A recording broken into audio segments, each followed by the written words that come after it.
Good morning, friends. How you guys doing? It's time. I want to put a few more miles on Buckin's 266 here before we ship it. This thing's going in the mail. It'll probably be in the mail by the time you guys see this. So watch for it on Buckin's channel. I just want to kind of do an informal wrap-up of this build. We started off with a sort of running but serviceable 266. We took it down and the piston was no good. It had a weird, funky aftermarket cylinder. We ditched that. We got a Highway 272 top end. I did machine work to the cylinder. I put a CCC piston, forged weisco. Check out, just type in CCC. I don't know their website, friends, but type in CCC piston and you'll come up. Awesome piston. I weighed that piston. Don't quote me on this, friends, but I think it was about 20 grams lighter than the 272 piston. I then cut a bunch of weight off the piston. I cut a pop-up. We put those ceramic hybrid bearings in this thing, and then we cut the transfers right out. So just kind of we piped the saw, got rid of the decomp. This thing is incredible, friends. I'm really happy with it. It starts, runs, idles. So I'm curious to see what Buckin's gonna say. I built this saw to pull this bar. Okay, Buckin runs a 32 full comp just like this. That's what I built this saw for. That was the build parameter. I want him to fire the saw and be able to deal with anything except for those giant trees that they have there. So I want this to be a day in and day out power saw for him. So without further ado, friends, I know where I gotta go check it out. We gotta walk in there. It's not accessible by truck, but you guys are worth it. I'm gonna bring all my gear. I got a little bit of a walk, and there's a cottonwood. It's between 3 and 4 feet. I haven't measured it. The top of it broke off in a tornado several years ago. It's probably starting to get punky at the top, but we'll check it out. That tree needs to come down. It's leaning. It's going to come down any day. I'm going to take it out with this saw is the plan. I kind of wish this thing had a full wrappy dappy, but it is what it is. So check these out too, folks. I just want to, you guys have been asking.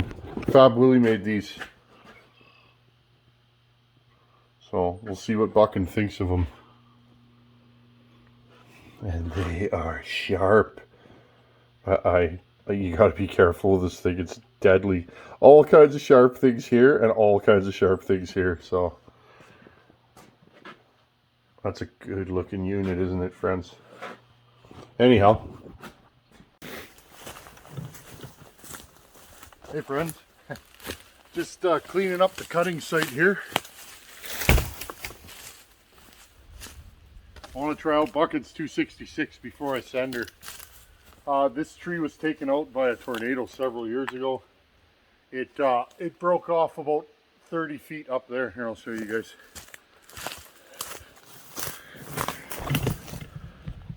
Actually, here, I'll just unclip you. See that? It's about 30 feet. I think it's still pretty solid. I'd like to see if I can get a piece of this out of the bush. But that's what we're doing, okay? So I'm going to set up, make my face cut. I want to make sure this thing's good to go. And I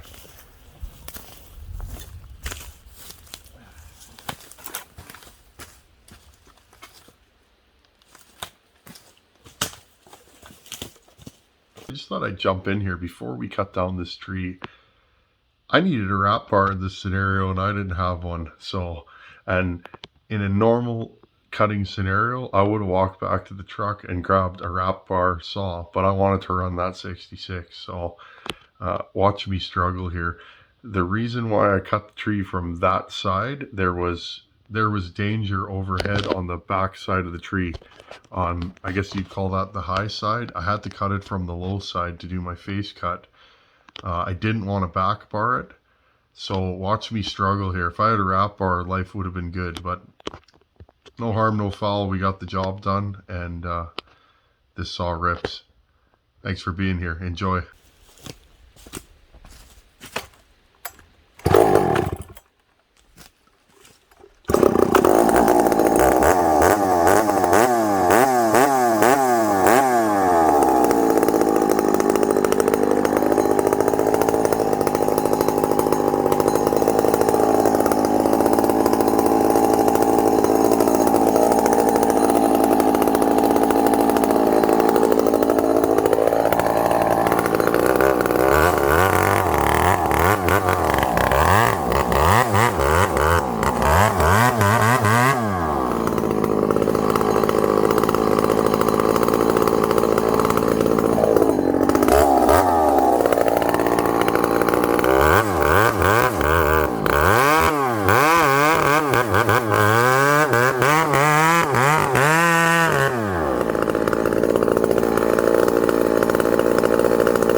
that thing went in a hurry, eh, friends? It's hot. Well, I'm gonna buck this into sections, see if any of this is any good. It's about 36 inch, something like that. Now, I'm no faller, but I tried to leave enough holding wood. That's why I started from this side and worked my way back, because look, it popped right away. A little punky in the middle, eh? Anyhow, let's buck this up a little bit, see what we got.